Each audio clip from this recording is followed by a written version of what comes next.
Hello everyone, আমি নিবেদিতা। কেমন আছো সবাই? আশা রাখি ভালো আছো।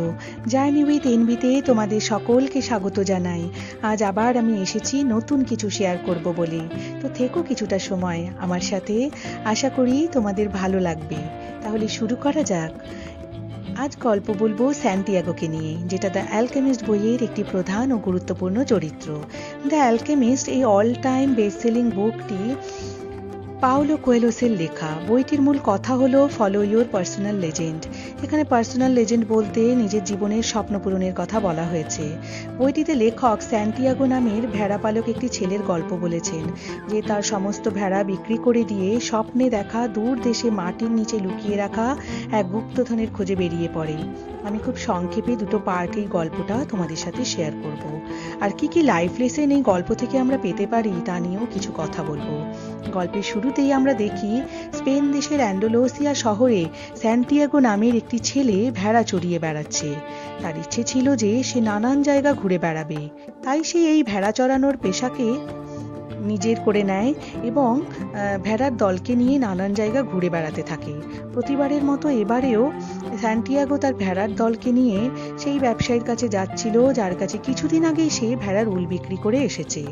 আর সে ভীষণ খুশি ছিল এই কারণে যে সেই ব্যবসায়ীর মেয়েকে সে পছন্দ করত এবং আবারও সেই মেয়েটির সাথে তার দেখা হতে চলেছে। কিন্তু পথ চলতে চলতে সন্ধ্যা নেমে আসে এবং স্যান্টিয়াগো তার ভেড়ার দল নিয়ে একটি চার্চে আশ্রয় নেয়। রাত ঘনিয়ে আসলে সে ওই চার্চের কাছে একটি ডুমুর গাছের নিচে ঘুমিয়ে পড়ে। ঘুমের মধ্যে স্বপ্নে সে দেখে একটি বাচ্চা ছেলে তার হাত ধরে পিরামিডের কাছে নিয়ে গিয়ে বলছে, এখানে গুপ্তধন লুকানো আছে।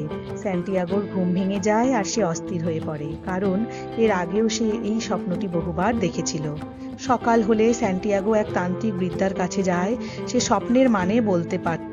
বৃদ্ধা স্যান্টিয়াগোকে বলে, আমি এই স্বপ্নের মানে বলবো যদি তুমি এই গুপ্তধনের 10 ভাগের 1 ভাগ আমাকে দাও। স্যান্টিয়াগো তার কথায় রাজি হয় এবং বৃদ্ধা স্বপ্নটির মানে বলতে শুরু করে। সে বলে তাকে ইজিপ্ট যেতে হবে, কারণ সেখানেই পিরামিডের পাশে খোদাই করা গুপ্তধন সে খুঁজে পাবে। স্যান্টিয়াগো সে বৃদ্ধার কথায় চিন্তায় পড়ে যায়, কারণ সেখান থেকে মিশর বা ইজিপ্ট ছিল অনেকটাই দূরে আর মাঝখানে ছিল বিশাল মরুভূমি। তাছাড়া সেখান পর্যন্ত পৌঁছতে তার অনেকটা অর্থেরও প্রয়োজন। এইসব ভাবতে ভাবতে স্যান্টিয়াগো সেখান থেকে বেরিয়ে পড়ে। পরে তার সাথে দেখা হয় বৃদ্ধের বেশে এক ভিখিরির। স্যান্টিয়াগো বৃদ্ধর পোশাক পরিচ্ছদ দেখে তাকে এড়িয়ে চলে যাচ্ছিল। বৃদ্ধ তাকে থামিয়ে বলে যে সে সালেম দেশের রাজা, তার নাম মেলচিজেদেক। সে একা ট্রাভেল করতে ভালোবাসে, তাই সে এই পোশাকে ঘুরে বেড়াচ্ছে। সে স্যান্টিয়াগোকে তার স্বপ্ন পূরণ করতে বলে, তার মনে সে আশ্বাস জাগায় এবং তার সমস্ত ভেড়া বিক্রি করে সেই টাকা দিয়ে মিশরে যাওয়ার পরামর্শ দেয়। স্যান্টিয়াগো সেই রাজার জ্ঞান ও বুদ্ধিমত্তাকে লক্ষ্য করে এবং তার কথা মেনে নিয়ে তার সমস্ত ভেড়া বিক্রি করে দেয় এবং সেই টাকা দিয়ে এবার সে রওনা হয় মিশরের পিরামিডের উদ্দেশ্যে। এইবার স্যান্টিয়াগোর সাথে দেখা হয় একজন ব্রোকার বা দালালের। সে স্যান্টিয়াগোকে ইজিপ্ট নিয়ে যাবে বলে তাকে বোকা বানিয়ে তার সমস্ত টাকা আত্মসাৎ করে নেয় এবং গায়েব হয়ে যায়। তখন স্যান্টিয়াগো ভীষণ দুঃখ পায় এবং কষ্টের মধ্যে সে নিজেকে দোষ দিতে থাকে এবং ভাবে কেন সেই গুপ্তধনের চক্করে পড়ল। সে কতই না সুখে ছিল ওই ভেড়ার পালকের সাথে।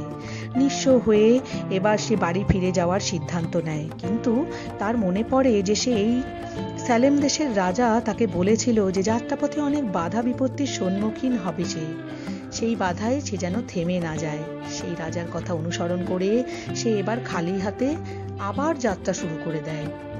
সে এক ক্রিস্টাল সেলারের দোকানে এবার এসে পৌঁছয়। স্যান্টিয়াগোকে সেই সেলারকে বলে যে তার সমস্ত ক্রিস্টাল পিস পরিষ্কার করে সে দেবে, তাকে শুধু একটু খাবার দিতে হবে। ক্রিস্টাল ব্যবসায়ী তার কথায় রাজি হয়ে যায়।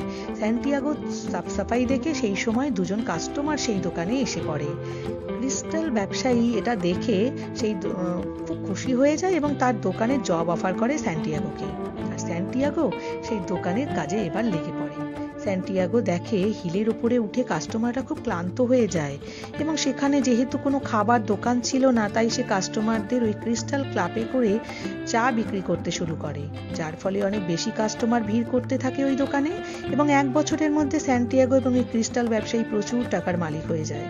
স্যান্টিয়াগো এবার ভাবলো তার কাছে তো এবার অনেক টাকা এসেছে, এই টাকা দিয়ে সে আগের থেকে দ্বিগুণ ভেড়ার পাল কিনে আগের মতো জীবনযাপন করতে পারবে।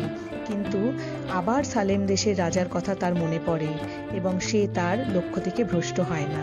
তাই সে আবার সিদ্ধান্ত বদলে সেই গুপ্তধনের উদ্দেশ্যে রওনা হয়। মরুভূমির মধ্যে দিয়ে স্যান্টিয়াগো যে যাত্রী বোঝাই মালগাড়িতে করে পিরামিডের উদ্দেশ্যে যাচ্ছিল, সেই মালগাড়িতে এক ইংলিশম্যানের সাথে এবার তার পরিচিতি ঘটে। ইংলিশম্যানটি স্যান্টিয়াগোকে বলে যে সে অ্যালকেমিস্টের খোঁজে যাচ্ছে, যে কিনা কোনো ধাতুকে সোনায় পরিবর্তিত করতে পারে। স্যান্টিয়াগো ইংলিশম্যানকে সাহায্য করে অ্যালকেমিস্টকে খুঁজে পেতে। দুজনেই অ্যালকেমিস্টের খোঁজ করতে করতে এবার একটি কুয়োর কাছে এসে পৌঁছয়। সেখানে একটি সুন্দরী মেয়ের সাথে তার দেখা হয়, যার নাম ফাতেমা। ফাতেমা তাদের অ্যালকেমিস্টের সঠিক ঠিকানা জানায় এবং স্যান্টিয়াগো ফাতেমাকে প্রথম দেখাতেই ভালোবেসে ফেলে। এদিকে ওই ইংলিশম্যানটি অ্যালকেমিস্টের সাথে দেখা করে তার থেকে সেই সোনা তৈরির বিদ্যাটি শিখতে চায়। অ্যালকেমিস্ট তাকে বলে যে তুমি আমায় 10 বছর ধরে খুঁজে বেড়াচ্ছ, এই সময়ের মধ্যে তুমি যদি এটা নিজে করার চেষ্টা করতে তাহলে তুমি নিশ্চয়ই এটা করতে পারতে। এই কথার পেছনে অ্যালকেমিস্টের কিছু অন্য বলার ছিল। সেই অন্তর্নিহিত অর্থটি নিয়ে আমরা পরে কথা বলবো। সে অ্যালকেমিস্ট বলে ইংলিশম্যানটিকে, তুমি এখনই যাও আর চেষ্টা করো, শুরু করো। অন্যদিকে স্যান্টিয়াগো আকাশে দুটো বাজ পাখিকে লড়তে দেখে। আন্দাজ করে ওই গ্রামে শত্রুর দল আক্রমণ করতে চলেছে। সেটা সে গ্রামের সর্দারকে গিয়ে জানায়। সেই সর্দার তাকে বলে যে তার কথা মতো তারা সঠিক বন্দোবস্ত নিশ্চয়ই করবে, কিন্তু এই ঘটনা যদি ঠিক না হয় তাহলে তাকে মৃত্যুদণ্ড দেয়া হবে।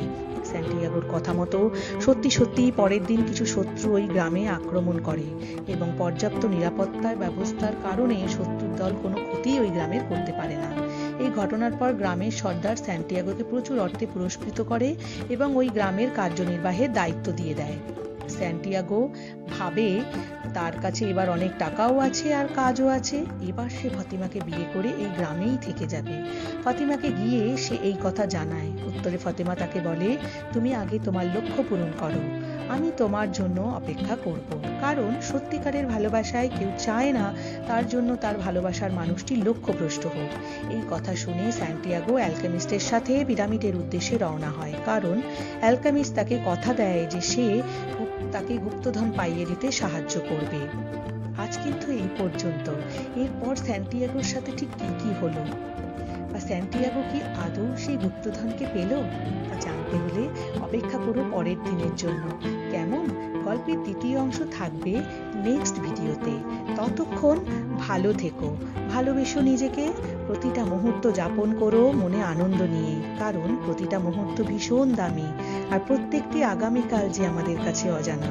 আমার উপস্থাপনা যদি তোমাদের ভালো লাগে তাহলে ভিডিওতে একটা লাইক দিয়ে চ্যানেলটিকে সাবস্ক্রাইব করে দিও। শেয়ার করো তোমার বন্ধু ও আপনজনদের সাথে।